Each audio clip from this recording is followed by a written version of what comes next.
Aaron, after this game, I know things got chippy, I know things got out of hand for you guys, but what do you guys tell each other? Not so much what the coaches are saying, but how do you guys keep this together? Obviously, we got a group of guys that really want to win, and we're itching for that victory. And when you got a team full of guys that's hungry for success like that, things will get heated in a sense.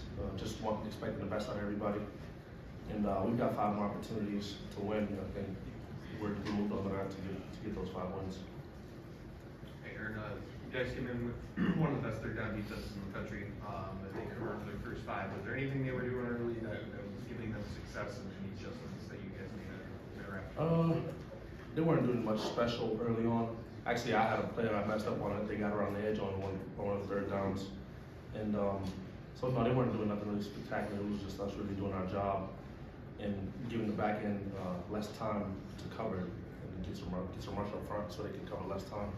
And some of those third downs, we didn't get that opportunity, give those guys that opportunity to make plays because we weren't getting back there fast enough.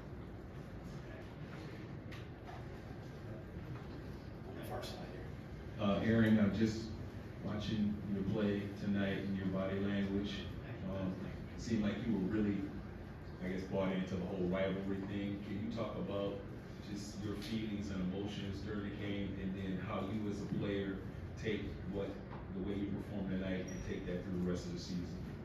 Yeah, usually my energy feeds off from my teammates, guys like Zion, Sim, and all those guys like that. Usually it's who I feed off of, and I know what this rivalry means to guys that came before me and things like that, so I think that's what I really wanted to play for.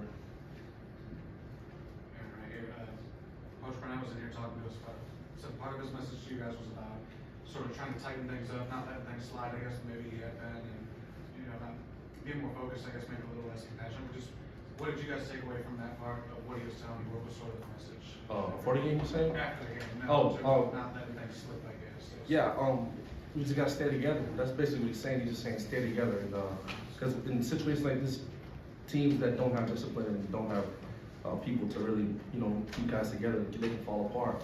And I don't think that's the case with us. We just really want to win. And I think we'll eventually take that step to get these pull these last 5 wins out. You guys have talked about, staying together and rallying, and when Coach was in here, he was talking about he can hear you guys know what needs to change, not to shoot yourself in the foot. What gives you confidence that you guys can actually turn this around if it's kind of the same problems that have been persisting? We're gonna do. Guys are gonna go to class. We're gonna do everything right off the field, leading up throughout the whole week, like Coach Burnett harps on us every week. We're gonna make sure the guys doing things right off the field, and hopefully that leads to success on the field. Make sure guys aren't missing practice. If it's little nicks and bruises, everybody's gonna be at practice. We gotta practice harder each week, and we'll get through this.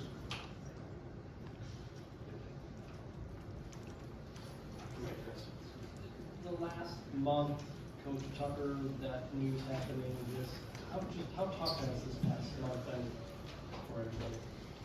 I don't think it's as tough as we think. We've been shooting ourselves in the foot, honestly. Yeah, that may have played a part in what's going on, but we can't put the blame on that. We've got great coaches that we'll put in place to do what they do, and they're calling things right. We gotta make plays, and that's much on that.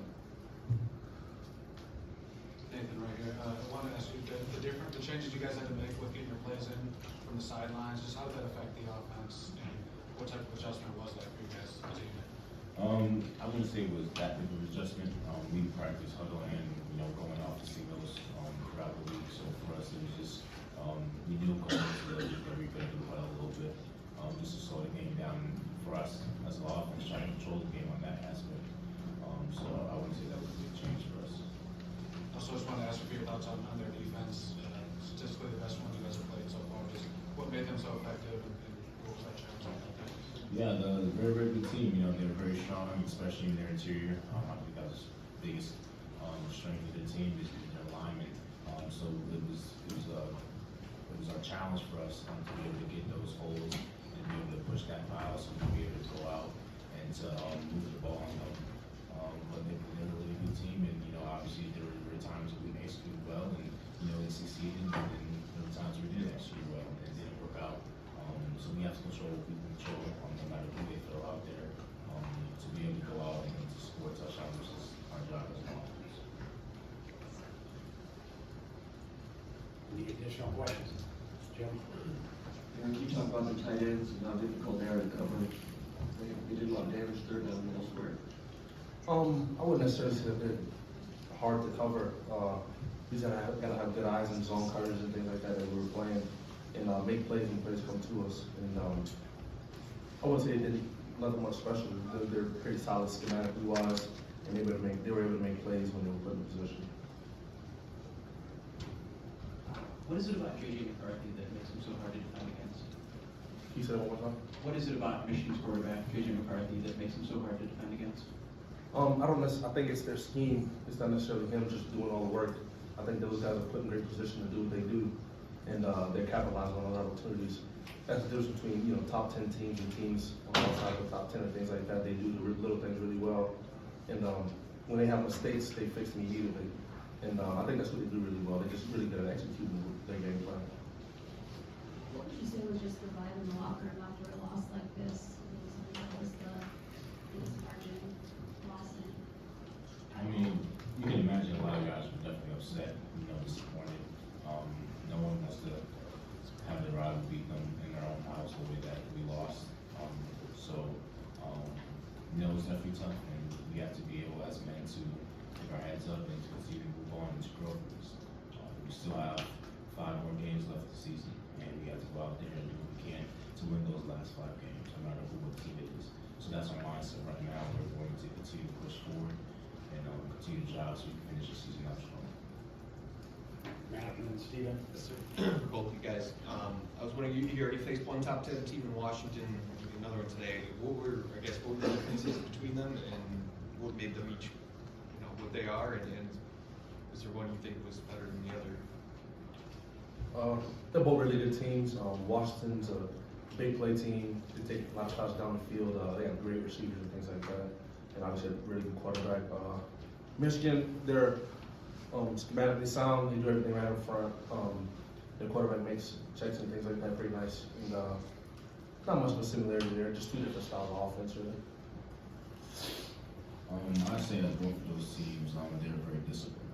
You can see that they had little to no penalties between both of those teams against us.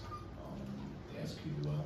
They did little things great, and they capitalized on opportunities that were presented to them. So the lead team, when they get to where they are, you have to be able to not have a lot of penalties. You have to be able to be disciplined. You have to be able to capitalize on the little opportunities that we have. Well, Steven, Chris, and Chris, you're at it. Nathan, I know you've played against Michigan before, but playing in this game here, I'm just wondering what your takeaways were of being a part of this rivalry for the first time, and whether it was in the lead up, during the game, after, but just what did you learn from, I guess, from seeing what it meant to your teammates that have been through it? Yeah, well, first off, I'm blessed. The last time I played this team, I was done for the season. And I'm just grateful that I had the opportunity to play them again and for them to be in this atmosphere on national television. It's a blessing, and I really want to take that for granted.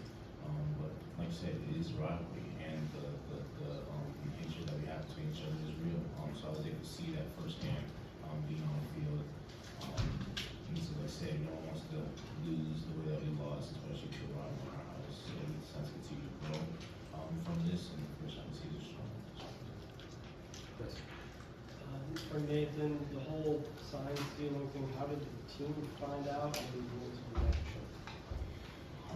We didn't really think about that too much, but we found out probably how everyone else found out on social media. And like I said, we were practicing huddle, and we were practicing signals throughout the entire practice, so it didn't really change much of what people were going to do going into the game plan.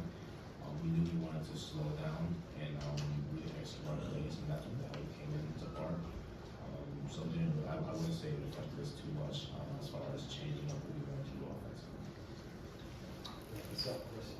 I'm wondering for both of you guys, over the course of the last month, there's guys that are really, I think you're a sophomore, you're a senior, but you guys have been through some life.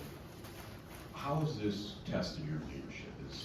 And how has it maybe developed your leadership at this point that you guys can feel like you can guide the rest of your teammates the next 5 years?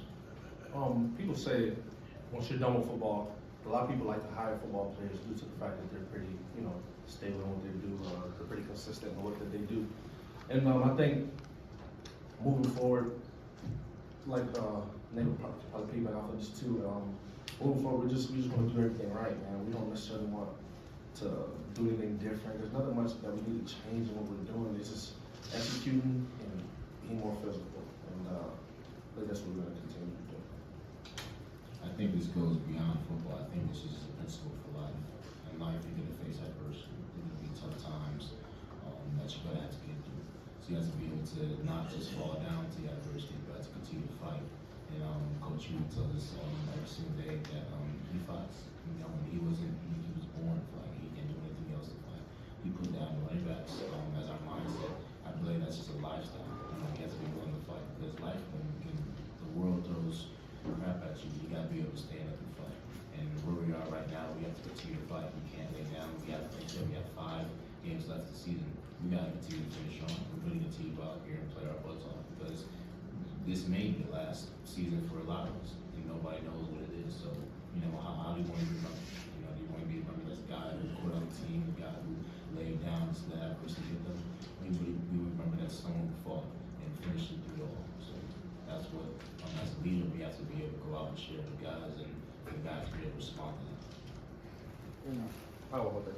And I think this is really some of the easiest stuff we'll face in life. Once you're into the real world, as we already know, life is way harder than just football. So I think what we have going on here, if you can't get past this, you'll struggle with when this is done. So I think just doing what you can here and I guess practicing for the real world and with the adversity that we're having right now is going to lead to better things after football is done. So I think that's all. Thank you, gentlemen.